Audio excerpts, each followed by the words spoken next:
Medinipur athletic ক্লাবের উদ্যোগে অনুষ্ঠিত হল ৫৯তম ১০ মাইল দৌড় প্রতিযোগিতা। এই দিন ২৩শে জানুয়ারি নেতাজির জন্মজয়ন্তী উপলক্ষে এই দৌড় প্রতিযোগিতার আয়োজন করা হয়।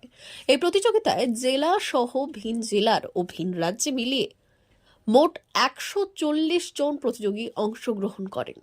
প্রতি বছরের মতো এবছরও এই দৌড় প্রতিযোগিতাকে ঘিরে ছিল মেদিনীপুরে সাজো সাজো রব। সকাল সকাল দৌড়বিদদের উৎসাহ দিতে রাস্তায় দাঁড়িয়েছিলেন মেদিনীপুরের মানুষজন। হাততালি, অনেকে বাহবা দিয়ে তাদের উৎসাহিত করেন। যদিও দৌড়ের শেষে সফল প্রতিযোগিতায় পুরস্কৃত করা হয়।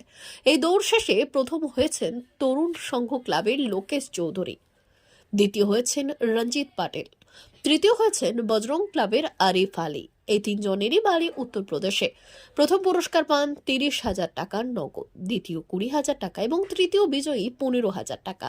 এই পুরস্কার মঞ্চে উপস্থিত হয়েছিলেন মেদিনীপুর জেলা পরিষদের সভাধিপতি প্রতিভা রানী মাইতি, পৌরসভার চেয়ারম্যান সৌমেন খান, পুলিশ আধিকারিক আতিবুর রহমান, বিশিষ্ট সমাজসেবী সুজয় হাজরা, বিশিষ্ট সমাজসেবী শান্তনু চক্রবর্তী, নির্মাল্য চক্রবর্তী, ক্লাবের সম্পাদক সুনীল সামন্ত, ইন্দ্রজিৎ পানিগ্রাহী প্রমুখ। তারা পুরস্কারগুলো তুলে দিলেন বিজয়ীদের হাতে।